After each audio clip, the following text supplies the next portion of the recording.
3b exercise 3b द्विघात समीकरण का भाग आज 8 है, ठीक है। और क्वेश्चन नंबर आज हम लोग 9 से देख रहे हैं। एक्सरसाइज 3b द्विघात समीकरण के ही भाग 8, और इसमें हम क्वेश्चन आज कहाँ से देखेंगे? क्वेश्चन नंबर 9 के 1 कह रहा है कि p के किन मानों के लिए px² माइनस 5x प्लस 3 बराबर 0 के मूल बराबर है, मूल बराबर है। तो सबसे पहले इस टाइप के हम प्रश्न को सोल्व करने के लिए लिखते हैं कि a का मान कितना दिया हुआ है, p, a का मान p, b का मान -5 और c का मान बाबू मूल क्या बोला? बराबर बोला। जब मूल बराबर है तो बोल सकते हैं हम लोग कि सर b² माइनस 4ac बराबर में 0। यदि मूल बराबर है तो d का मान क्या होता है? 0 होता है। अगर मूल बराबर रहेगा तो d का मान क्या होता है? 0 होता है। तो b² माइनस 4ac बराबर क्या हो जाएगा? 0। और b का मान हमको देले है कितना? -5 और -5 के कर देते स्क्वायर -4, a का मान p और c का मान 3 और बराबर में 0। 5 का स्क्वायर करेंगे तो -4 तिया 12p बराबर में, ये उधर चल गया तो -12p बराबर माइनस कितना? 25। तो p बराबर क्या हो जाएगा? -25 बटा -12, माइनस से माइनस कट गया तो p का मान आ गया 25 बटा 12। हमसे किसका मान पूछा गया था? p का मान पूछा गया था। इसी प्रकार से बाबू आपको दे दे कि सर मूल बराबर है तो कभी p के मान निकालिए, कभी k के मान निकालिए, कभी m का मान निकालिए, या कोई भी आपसे मान पूछा जा सकता है। जैसे सेकंड प्रश्न बोला कि k के किन मानों के लिए, फर्स्ट प्रश्न समझ में आ गया। यहाँ पर ही कर दे कि सर k के किन मानों के लिए, और यहाँ थोड़ा बदलाव, के मूल बराबर है। इसमें भी क्या बोला? के मूल। तो हम सबसे पहले करेंगे कि सर इसको तो सीधा कीजिए, पहले गुना करने को ब्रैकेट हटाइए तो क्या आएगा? kx² आएगा।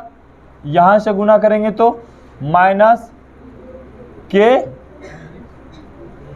2kx हो जाएगा, 2kx अब नहीं गुना होगा प्लस 6। इसके साथ गुना किए तो kx², यहाँ से गुना किए तो -2kx प्लस 6 अब बराबर में 0। बोलिए a का मान कितना दे दिया? k, और b का मान -2k और c का मान 6। मूल क्या बोला? बराबर। तो इसका मतलब b² माइनस 4ac के मान कितना है? 0 है। b का मान कितना? -2k का होल स्क्वायर -4, a का मान k और c का मान 6 बराबर में। यहाँ गुना के तो 4k² हो गया, यहाँ गुना के तो 6 चौको 24 के बराबर में 0। यहाँ से हम क्या कर सकते हैं? तो सर कॉमन ले सकते हैं। कॉमन ले सकते हैं।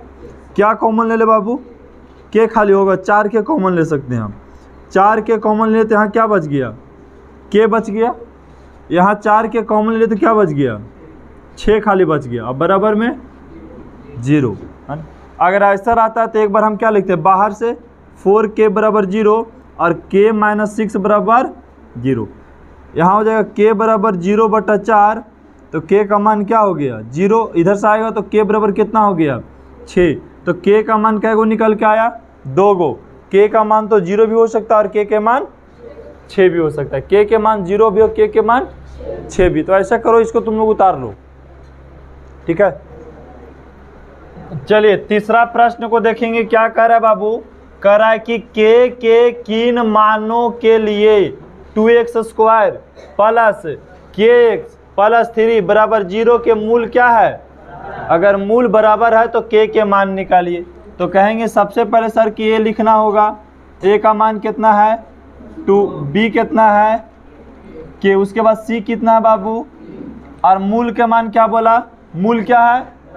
बराबर है, इसका मतलब कि सर हो जाएगा बी स्क्वायर माइनस 4ac बराबर 0। तो b का मान k, तो k का स्क्वायर माइनस 4a का मान 2, c का मान 3 बराबर में 0। k स्क्वायर बराबर सबको गुना करेंगे, 4 दूनी 8 8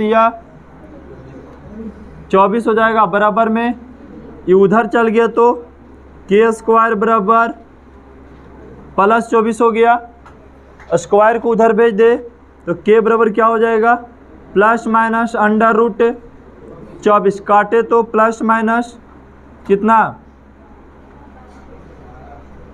कितना हो जाएगा बोलिए ना, जिसको समझ में आता देखो 24 को तोड़ेंगे तो 2 गुने 3 होता है ना। तो जोड़ा इसका मिल गया तो 2 बाहर निकल गया और 3 दूनी 6, मतलब बोल सकते हैं 2√6 और 2√6 प्लस माइनस में, है ना। यही हो गया किसका मान, k का मान हो गया। तो k का 2 मान निकल गया, ठीक है। अगर हम इसको इधर लाएंगे तो अंडर रूट तो चढ़ ही जाएगा ना। अब अंडर रूट में हल करें, निकाल लें, चलिए इसको उतार लीजिए आप लोग। चलिए क्वेश्चन नंबर 10 क्या कह रहा है बाबू कि a plus B does not equal to 0, a plus B जो है वो 0 के बराबर नहीं है। तो बताइए कि sir a plus B X square minus A X minus B बराबर 0 के मूल वास्तविक होंगे, इसे सिद्ध करके दिखाना है। तो सबसे पहले हम यहाँ पे सोल्व लिख दिए और बोले a का मान कितना है, तो सर a का मान है a प्लस बी, अब b का मान कितना है माइनस ए, और c का मान कितना है माइनस बी। मूल वास्तविक, मूल क्या होगा वास्तविक के मतलब क्या होता है बी स्क्वायर माइनस सी जो है वो 0 से बड़ा है चाहे 0 के बराबर है। मूल वास्तविक कब होगा, जब बी स्क्वायर माइनस 4ac 0 से बड़ा रहे चाहे 0 के बराबर है। इस चिन्ह के मतलब होता है 0 से बड़ा चाहे 0 के बराबर। छोटा होता रे, छोटा का चिन्ह कैसे होता है, छोटा का चिन्ह ऐसे होता है, ठीक है। अब यहाँ पे देखेंगे b का मान माइनस a का स्क्वायर माइनस 4a का मान कितना है, तो सर a प्लस b, और c का मान कितना है तो माइनस b है। अब देखिए बराबर यहाँ पे कितना है 0। अब इसको करेंगे तो a स्क्वायर माइनस यहाँ गुना करेंगे तो 4a plus plus minus minus 4b, इन हो गया, और गुने या अभी चिन्ह को रहने देते हैं, चिन्ह को अभी नहीं बदलते हैं, चिन्ह को भी रहने देते हैं, और गुने माइनस b हो गया यहाँ पे। अब क्या है इसके एक साथ और एक बार गुना करते हैं, a स्क्वायर माइनस यहाँ गुना करेंगे तो माइनस कितना 4ab, यहाँ गुना करेंगे तो माइनस कितना 4b स्क्वायर, इन हो गया। अब माइनस और माइनस क्या हो जाएगा plus a square plus 4ab और प्लस 4b स्क्वायर और 0। इसको अगर ब्रैकेट को हम हटाएं बाबू, तो ब्रैकेट को हटाएंगे तो सबका चिन्ह अंदर वाला के बदल जाएगा। अभी देखो तो किसी का फार्मूला है तो बोलेंगे sir a square plus 2ab का फार्मूला हो सकता है, इसको देखिए तो इसको तोड़ दिए 2a, अब फिर यहाँ गुना करेंगे तो 4ab हो जाएगा। 4ab के हम इस फॉर्म में तोड़ सकते हैं कि नहीं तोड़ सकते हैं, फिर गुना करें तो चल आएगा। 4b स्क्वायर के तोड़े तो 2b स्क्वायर हो गया। ये बोलेंगे सर a प्लस बी की, तो b की जगह पे 2b लिखना, a प्लस बी का होल स्क्वायर का है। तो बताइए इससे ही 0 से बड़ा है कि नहीं, वही सिद्ध करके दिखाना था कि ये 0 नहीं होना चाहिए, मूल वास्तविक और समान होना चाहिए। तो रियल में मूल वास्तविक और क्या है सामान्य है। चलिए अगला प्रश्न क्या कह रहा है बाबू, 11 के कह रहा है p के किन मानों के लिए 2px square plus 3x plus 1 बराबर 0 के मूल वास्तविक होंगे। अभी हम लोग 9 वाले प्रश्न सीखे थे ठीक इसी टाइप से कि मूल वास्तविक होंगे तो p का मान निकालिए। तो a का मान कितना रख दे, a के मान अब बी के मान और सी के मान 1। अब बताइए कि सर मूल वास्तविक होंगे तो इसका मतलब है कि बी स्क्वायर माइनस 4ac बराबर का रख दे 0 रख देते हैं, तो बी का मान 3 का स्क्वायर माइनस 4a का मान 2p, सी का मान बराबर में 3 का स्क्वायर करेंगे तो यहाँ गुना करेंगे तो 4 दूनी 8p बराबर में, ये उधर चल गया तो माइनस 8p बराबर माइनस 9, p का मान क्या हो जाएगा माइनस 9 बटा माइनस 8, माइनस से माइनस कट गया तो p का मान कितना हो गया 9 बटा 8 आंसर हो गया। तो p के मान आपको निकालना था, निकाल लेंगे ने। चलिए इसको उतार लीजिए।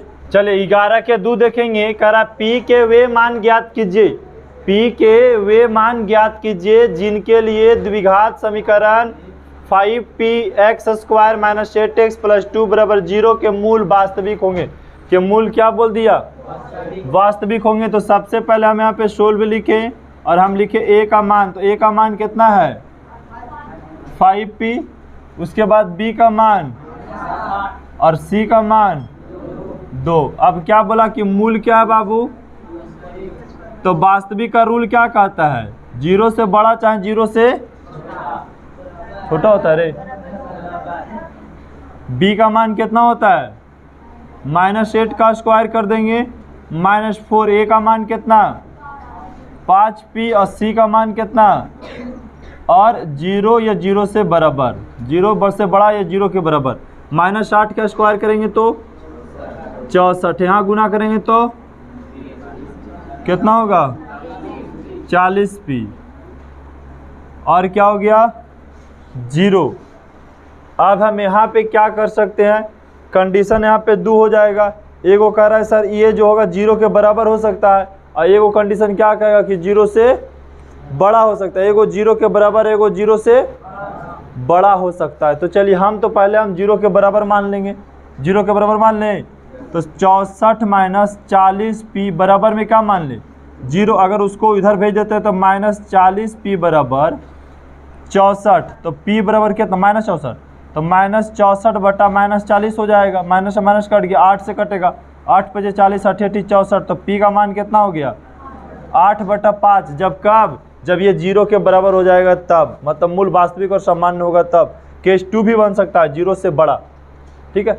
तो उसका से कोई मतलब है नहीं, यही आंसर लिख दो, यही काफी हो गया आपको। यहाँ पे देखेंगे कह रहा है क्वेश्चन नंबर 12 में कि सिद्ध करे कि x square minus 3x plus 2 बराबर 0 का धन होगा, जबकि x का जो मान है वो 2 से बड़ा होगा, फिर x का मान जो है 1 से छोटा होगा, है ना, ये कंडीशन का। तो हम सबसे पहले गुना करके 2 लाना है, जोड़ना के कितना -3। तो क्या करेंगे हम -2 और -1 से गुना करें तो +2, -2 और 1 जोड़ेंगे तो -3, ऊपर से उतारेंगे +2 बराबर में 0। 2 भाग में बांट के कॉमन लेंगे तो कॉमन क्या हो जाएगा x - 2, यहाँ पे -1 कॉमन लेंगे तो x - 2 बराबर में 0। अब x - 2 एक अंदर से और एक बाहर से हो जाएगा, x - 1 बराबर में 0। एक हो गया x - 2 बराबर 0 और दूसरा हो गया x - 1 बराबर 0। उधर गया तो x बराबर कितना हो गया 2 और एगो x बराबर 1। लेकिन केस 1 क्या कि x का जो मान है वो 2 से बड़ा होना चाहिए, ठीक है, ये सिद्ध करके दिखाना था। तो 2 का मान जो है इससे बड़ा होना चाहिए, ऐसा हुआ नहीं। यहाँ x का मान जो है 1 से बड़ा होना चाहिए, लेकिन बराबर हो रहा है। ये प्रूव्ड करके हमको दिखाना था, लेकिन ये प्रूव्ड यहाँ पे नहीं हो पाएगा, क्योंकि इसके मान जो इसके बराबर, या फिर केस 1 और केस 2 मानेंगे तब होगा।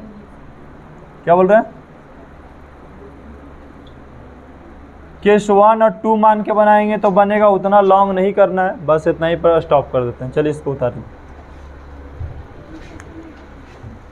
में कि 13 में कि p के किन मानों के लिए द्विघात व्यंजक का वास्तविक गुणनखंड होंगे, जिसमें फर्स्ट कह दिया कि सर यहाँ पे 4x square minus x plus p, हम बोलेंगे a का मान देखिए 4 होगा, b का मान -1 होगा और c का मान p होगा। b स्क्वायर माइनस 4ac वास्तविक गुणनखंड मतलब 0 या 0 से बड़ा हो जाएगा। ये हो जाएगा बी स्क्वायर माइनस 4ac का मान जब मूल वास्तविक होगा तो बी का मान देखिए -1 का स्क्वायर कर दे हम, -4a का मान 4c का मान p। अब देखिए यहाँ पे क्या हो जाएगा, -1 का स्क्वायर करेंगे तो 1 माइनस 4 चौको 16p बराबर 0। अगर इसको हम उधर भेज दें तो क्या हो जाएगा, -16p बराबर क्या हो जाएगा, उधर गया तो -1 माइनस से माइनस काट दिए तो p का मान क्या हो सकता है, 1/16 होगा कि नहीं होगा। 1/p का मान 1/16 के बराबर भी हो सकता है, इससे ये बड़ा भी हो सकता है। इसी प्रकार यहाँ देखो, यहाँ a का मान कितना दिया बाबू 1, b का मान कितना दिया -pc का मान कितना दिया 1 दिया, तो बी स्क्वायर माइनस 4ac, और यहाँ बोला कि मूल वास्तविक होंगे तो वास्तविक के लिए ये रूल लगता है 0 या 0 से बड़ा, तो b का मान -p का स्क्वायर -4a का मान 1 और c का मान 1 बराबर 0 या 0 से बड़ा के लिए, तो p स्क्वायर यहाँ गुना किए तो 4, उसको उधर भेज दिए तो p स्क्वायर बराबर या 0 से बड़ा, इधर चल गया तो +4, उधर चल गया स्क्वायर चल गया तो कितना हो जाएगा √4 प्लस माइनस में निकालेंगे तो p का मान क्या हो जाएगा, +2 भी हो सकता है या -2 भी हो सकता है। यहाँ के अगर हम बात कर दे तो a का मान कितना दिया हुआ है 5p, b का मान -8 और c का मान 2। यहाँ भी वही नियम लगाना है, बी स्क्वायर माइनस 4ac 0 से बड़ा या 0 के बराबर, तो b का मान -8 का स्क्वायर कर देते हैं, -4a का मान 5c और c का मान 2। अब देखिए 8 × 8 64, यहाँ गुना करेंगे तो 40p, अगर उधर भेज दिए तो -40p बराबर क्या हो जाएगा, उधर गया तो -64, माइनस से माइनस कट गया, p बराबर क्या हो जाएगा 64/40, 8 8 64 और 8 5 40, तो p का मान क्या हो जाएगा, बराबर का चीज़ दे दीजिए 8/5 हो गया। तो इस प्रकार से हम 13 के भी 3 देखे, तो चलिए पहले 13 के 3 तक कंप्लीट कीजिए, तब फिर 13 के हम 4 बताते हैं।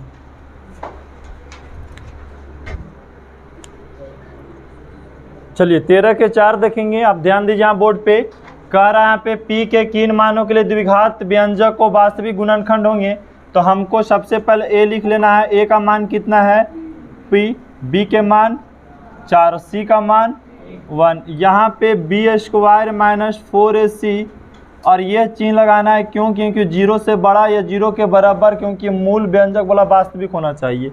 अब बताइए b का मान कितना है 4 का स्क्वायर -4a का मान p, c का मान 1, और ये चिन्ह दे दीजिए बराबर में 0। 4 चौको 16, यहाँ गुना करेंगे तो 4p हो जाएगा और यहाँ पे 0। अब अगर उधर चल गया बाबू तो -4p बराबर माइनस कितना 16, माइनस से माइनस कट गया तो p बराबर 16/4 कट गया, तो सर p का मान कितना हो गया 4 हो गया। p का बराबर का दे रहे हैं बार बार, बराबर नहीं होगा, बराबर भी हो सकता है लेकिन उससे बड़ा भी हो सकता है ना, उससे बड़ा भी। तो चलिए देखिए यहाँ पे प्रश्न नंबर 14 क्या कर रहा है बाबू, निम्नलिखित द्विघात समीकरण को गुणनखंड विधि से हल करें।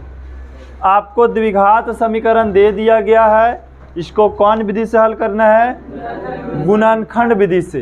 तो सबसे पहले ये पकड़ो कि द्विघात समीकरण दो प्रकार के होता है, एक शुद्ध द्विघात समीकरण, एक अशुद्ध होता है। तो हम बताए थे कि शुद्ध है कि अशुद्ध है, अशुद्ध है ना। अगर इस टाइप से रहे जरा में बी रहे, जिसमें क्या रहे बाबू बी रहे, इस सब में बी नजर आ रहा है कि नहीं आ रहा, समझ लो। 80 नहीं रहे, बी रहे 80 दो कंडीशन कि एगो तो क्या है कि एक द्विघात समीकरण में बी रहेगा सी नहीं रहेगा, एगो में सी रहेगा बी नहीं रहेगा, और दोनों इजी तरीका से बनता है। अगर बी और सी नहीं है द्विघात समीकरण में, समझना कि सबसे इजी प्रश्न वही होता है। अब बोलेंगे कैसे इजी होता है, तो देखो यहाँ पे सबसे पहले बाबू यहाँ पे क्या करना है, एक्स स्क्वायर माइनस 2x बराबर 0। हम क्या बोले कि इसमें सी नज़र आ रहा है, नहीं है, तब क्या करो, यहाँ खाली कॉमन ले लो। क्या करो, तो यहाँ क्या कॉमन ले ले बाबू, x कॉमन ले ले हम, तो क्या बचा सर यहाँ पे x माइनस 2 बराबर में एक अंदर से एक बाहर से लिख सकते हैं। तो क्या हो गया, x माइनस x बराबर 0 लिख देते हैं, एक बाहर वाला, और x माइनस 2 बराबर 0, एक बाहर वाला लिखे ना जी, और एक अंदर वाला बराबर कर दिए। अब क्या, x का मान एक तो 0 हो ही गया, और एक को क्या हो गया, x का मान +2 हो गया। बोलिए आसान है कि नहीं x का मान निकालना। यहाँ पे भी क्या करे, सेम कॉमन ले लिया जाए। बोलिए कॉमन ले ले, क्या कॉमन ले ले, z, क्या बचेगा 3 माइनस z, अब बराबर में एक वो क्या हो जाएगा z बराबर 0, और एक 3 माइनस z बराबर, हाँ अब देखिए z बराबर तो 0 हो ही गया, उधर गया तो 3 बराबर z प्लस में हो जाएगा, तो z का मान 3 हो गया, हाँ z का मान 0 भी हो, क्योंकि द्विघात समीकरण है तो 2 को हल आएगा मूल। अब यहाँ पे क्या कॉमन ले लिया जाए, बोलो जल्दी, z कॉमन ले ले, क्या बचेगा mz माइनस p बराबर में एक बाहर से ले लिया जाए और एक अंदर से। अब वो बाहर गया तो mz बराबर कितना p, तो z का मान p बटा m निकल गया। अब एक और इसमें चौथा प्रश्न है, चौथा भी यहीं पे बना देते हैं। चौथा क्या है बोलिए, करा ax स्क्वायर 2abx, यही ना है बाबू, बराबर में यहाँ पे क्या कॉमन ले लिया जाए, x ले ले कॉमन, क्या बच गया यहाँ पे, x बच गया माइनस 2b, ये नहीं बचा, बराबर 0, एक हो जाएगा ax बराबर 0, एक x माइनस 2b बराबर 0, इधर x बराबर क्या हो जाएगा 0 बटा a, यहाँ पे x बराबर क्या हो जाएगा 2b हो जाएगा, x का मान यहाँ भागा देंगे तो 0, यहाँ x का मान तो 2b है ही है, पता लग गया। तो इस टाइप से बताइए, अगर आपको गुणनखंड विधि से हल करने के लिए कह दे और इस टाइप से समीकरण दे दे तो क्या आसान है कि नहीं है, आसान है। अगर ऐसा दे दे बाबू कि नहीं सर यहाँ पर ऐसा तो भी दे सकता है 4s स्क्वायर माइनस 25 बराबर 0, ऐसा प्रश्न में क्या किया, c गायब कर दिया, अति b गायब कर दिया। इसमें क्या था, c गायब था, इसमें क्या है b गायब है, ये भी आसान से बन जाएगा। इसमें भी चाहें तो कॉमन ले सकते हैं आप, कॉमन ले बनाएगो हम, तो चलिए क्या कॉमन ले सकते हैं, कुछ कॉमन होगा, इसमें होगा कुछ कॉमन, तब क्या करें, एक ले लेते हैं कॉमन, बाहर निकाल दिए तो सेम फिर वही चीज़ बच जाएगा, वही चीज़ बच जाता है ना। इसलिए क्या करो, 4x स्क्वायर बराबर कुछ हट गया तो 25, x स्क्वायर बराबर 25 बटा में 4, ये स्क्वायर उधर हटा तो प्लस माइनस अंडर रूट 25 बटा 4 काट दिए तो प्लस माइनस 5 बटा 2 आंसर आ जाएगा। हो गया कि नहीं। तो जिसमें b और c गैप रहे और उस प्रश्न को आपको हल करना रहे तो सबसे इजी, इससे ज़्यादा कुछ है ही नहीं। चलिए आसान से इसका हल कीजिए, समझ गया, आया बात समझ में है, तो है तो तारी।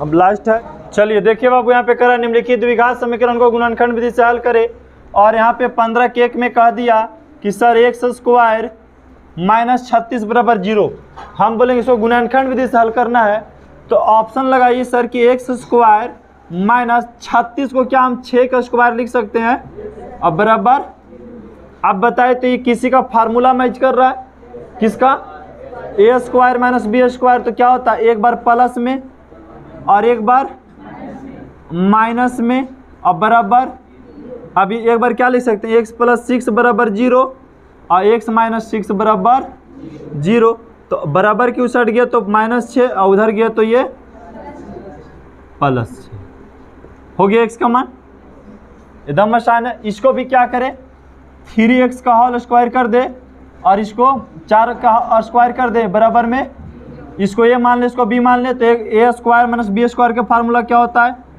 a प्लस b और a माइनस b, अब बराबर में है 0। एक बार क्या ले ले 3x प्लस 4 बराबर 0, एक बार 3x माइनस 4 बराबर, उधर भेजे तो 3x बराबर कितना -4, x बराबर -4 बटा 3, उसी प्रकार 3x अब बराबर कुछ हट गया तो +4, x बराबर 4 बटा 3, x का मान 2 को आ गया। इसी प्रकार इसको क्या करे बाबू, 8x का होल स्क्वायर कर दे और -9 को क्या करें बराबर में, अब क्या करें एक बार प्लस में और एक बार माइनस में ले ले हम और बराबर क्या कर दे 0। अब बताइए 8x - 3 बराबर 0 और 8x - 3 बराबर 0, सॉरी प्लस और माइनस ना, तो 8x बराबर कुछ हट गया तो -3, x बराबर -3/8 हो गया। इधर से 8x बराबर कुछ हट गया तो +3, x बराबर 3/8 हो गया। ये होता है गुणनखंड विधि। ये सब कौन विधि है? गुणनखंड विधि। चलिए देखिए 15 के 4 क्या कर रहा है सर, y² - 3 बराबर, इसको भी गुणनखंड विधि से हल करना है। तो बोलेंगे सर यहाँ तो ठीक है कि सर y² हो सकता है, माइनस इसको क्या करें हम √3 का स्क्वायर कर दें, √3 का स्क्वायर करें तो 3 आ जाएगा। फिर अब a - b का होल स्क्वायर पे हो गया तो एक बार प्लस और एक बार माइनस और बराबर में 0। तो क्या करें y + √3 बराबर 0 और y - √3 बराबर 0। उधर चल गया तो y का मान कितना आ गया -√3 और इधर चल गया तो y का मान +√3 हो गया y का मान। यहाँ आते हैं तो ये ठीक है कि सर a का होल स्क्वायर है, यहाँ 11 का स्क्वायर कर दें। अब एक बार प्लस में x + 2 + 11, मतलब ये है पूरा और ये b है। एक बार माइनस में तो a और -b, b 11 है अब बराबर में 0।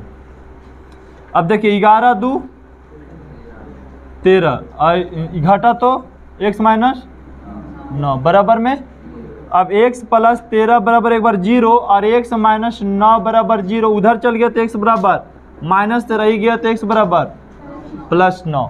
इसी प्रकार इसको ये मान लीजिए पूरा के x + 5 का स्क्वायर और इसको 6 का स्क्वायर कर दें, 6 × 36 हो जाएगा।